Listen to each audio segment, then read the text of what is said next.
तर नमस्कार सगळ्यांना. आज नवीन व्हिडिओ व्लॉगमध्ये आज मी तुम्हाला घेऊन जातो आहे लालपुरीमध्ये. हा लालपुरीचा जायचा रस्ता आहे.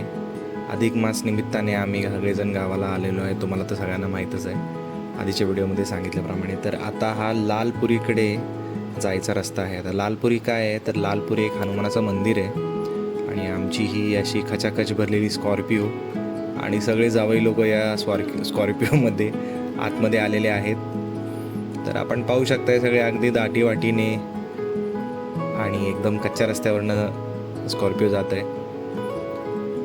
तरी नशीब पाऊस वगैरे काही पडला नव्हता, त्याच्यामुळे हा रस्ता त्या मानाने खूप चांगला होता, नाहीतर खूप चिखल झाला असता या रस्त्याने. तर हा गाडी जाण्यासाठी हा सेपरेट रस्ता आहे. ते अगस्त्य रडताना आणि छोटूसा कॅमेरा पाहिजे म्हणून डिमांड करताना, तर त्याला आमचा कॅमेरा खूप आवडला होता. तर आम्ही हळूहळू पोचलो तिथे ग्रामपंचायत कार्यालय पिंपळनेर 15व्या वित्त आयोग ग्रामपंचायत स्तर. आता हे मी का सांगतोय तर पुस्तकामध्ये वाचलेलं असतं आपण 15 फायनान्स कमिशन, आणि तो पैसा ग्रामपंचायत स्तरापर्यंत आलाय का नाही याचं प्रूफ म्हणजे हे बाकडे होते. आणि आम्ही अशा प्रकारे लालपुरीमध्ये आलेलो आहोत. खूप सुंदर मंदिर आहे आणि खूप सुंदर परिसर.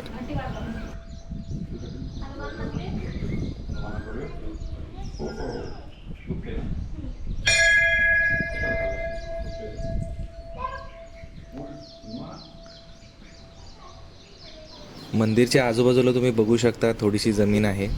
कदाचित ती इथले जे पुजारी बुवा वगैरे आहेत त्यांचे असेल, किंवा इथं लालपुरीमध्ये जेव्हा हनुमान जयंती वगैरे असेल तर इथे कार्यक्रम होत असतील. तर इथेच जवळपास एक शाळा पण आहे, जिल्हा म्हणजे गावामधलीच एक शाळा आहे. ते अगस्त्य हनुमंताला नमस्कार करून हा शेंदूर लावलेला हनुमान, खूप सुंदर मूर्ती आहे. आणि हा आजूबाजूचा परिसर. आता इतक्या वडाच्या पारंब्या बघून प्रत्येकाला एक मोह मात्र आवरता आला नाही, तो म्हणजे या पारंब्यावर झोके घ्यायचा.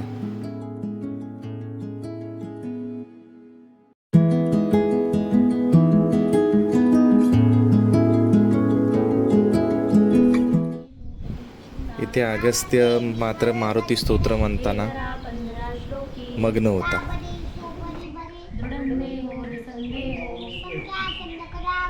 रामदासी अग्रगण्यो रामरूपी अंतरात्मा इति श्री रामदासकृतं संकटनिरसनं श्री मारुती स्तोत्रं संपूर्णम्.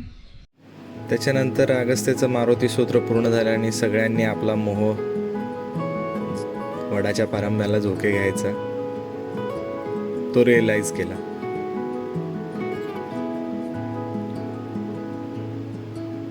प्रत्येकाची वजनं वाढल्यामुळे इन्क्लुडिंग माझं थोडंफार हाताला रुतत होतं, पण तरी पण मजा येत होती. प्रत्येकाने त्या पारंब्यावर झोका घेण्याचा आस्वाद घेतला.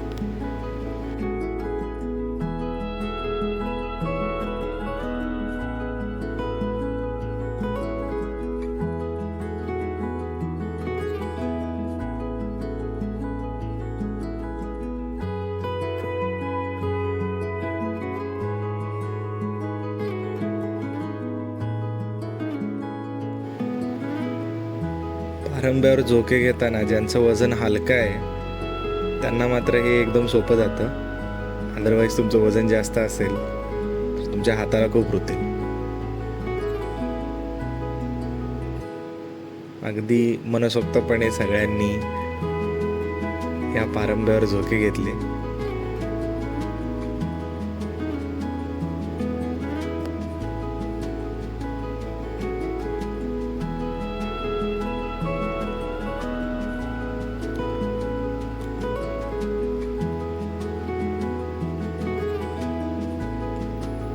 उन्हाळा जरी असला तरी वडाच्या सावलीने इथं तितकं ऊन जाणवत नव्हतं, आणि मुंबईसारखा तर घाम इथे बिलकुल येत नव्हता.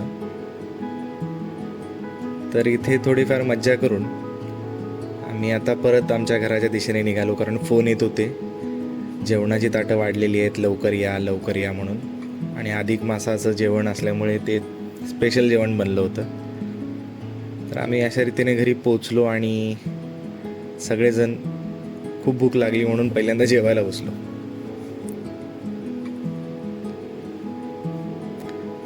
मस्त आमरस केला होता, पोळ्या होत्या. या पुरणपोळीचा सगळा एकंदरीत स्वयंपाक करून सगळ्यांनी पोटभर जेवलं.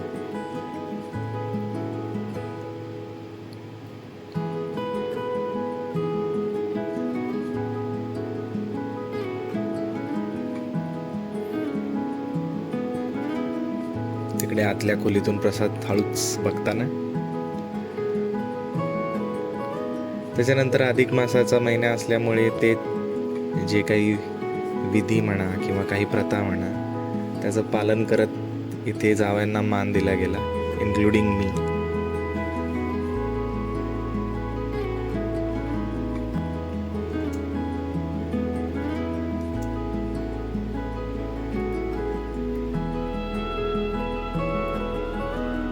त्याच्यानंतर आम्ही सगळेजण मिळून घराच्या मागे गेलो जिथे आमराई आहे आणि आंब्याची झाड आहेत, आणि तिथं मिळून सगळ्यांनी फोटो सेशन केलं. आणि त्याच्यानंतर मी वैयक्तिकरित्या विहीर बघायला गेलो, कारण विहिरीला मी माझा जितके दिवस गावामध्ये स्टे राहिला तितके दिवस बापू अगदी उन्हातानाचा लाल बुंद होऊन त्या विहिरीच्या कामामध्ये व्यस्त होते. आणि त्याचं फळ म्हणून विहिरीला एक नाही, दोन नाही, तर 3 बाजूंनी नळ लागले होते आणि खूप सारं पाणी लागलं होतं विहिरीला. आपण आजूबाजूला बघू शकता एवढी मोठी खडी त्याच्यामधून बाहेर काढली होती आणि एक स्टोन क्रशर वगैरे आणले होते. आणि आता बोर पाडण्याचं काम चालू झालं होतं. तर पाणी भरपूर लागल्यामुळे विहिरीला आनंद होता.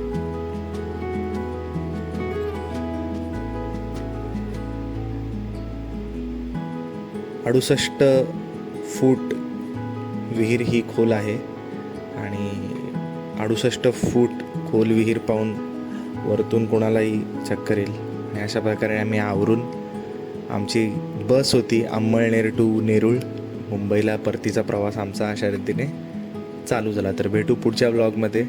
तोपर्यंत टाटा, बाय बाय, नमस्कार.